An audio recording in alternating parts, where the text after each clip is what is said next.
The main thing that drew me to Southampton was the knock. I looked around it with my mum and it's a beautiful campus. I just could see myself studying there. The facilities were just amazing.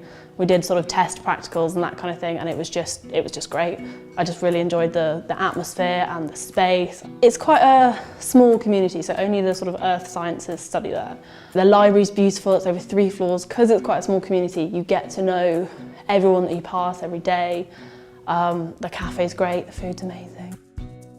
It's nice to feel comfortable in a place because you recognise people, it's not unfamiliar. You know that there's research going on. If someone's found something exciting, the buzz goes around the lecturers and then one of them will put it in a lecture and that's it, the students know as well. Geology is kind of predominantly earth sciences.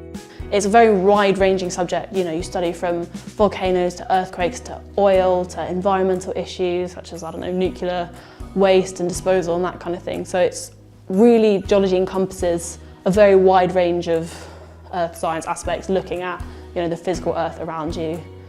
Throughout a geology degree, fieldwork is an essential part because how can you study the world around you without looking at it?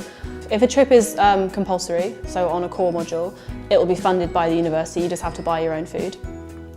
And then in your first year, the trips you go on really teach you the basics of geological fieldwork, whether it's mapping or just general observation and analysis of rocks, what kind of things as a geologist you should be looking out for that gives you the clues to what's going on around you.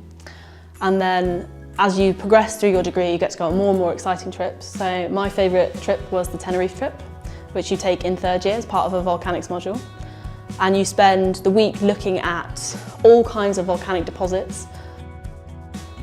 My dream job would be an outreach volcanology worker.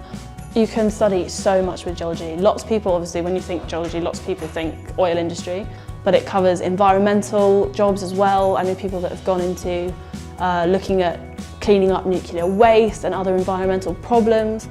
People go into renewable energy, looking at if you've got to drill down into bedrock to put a wind turbine in, then you need a geologist. There's also lots of engineering geology jobs. Things like if you're trying to cut a road through a hillside, you need a geologist there. If you're trying to dig a tunnel, a geologist will be there. And then there's obviously the kind of seismology and looking at earthquakes and volcano monitoring and that kind of thing.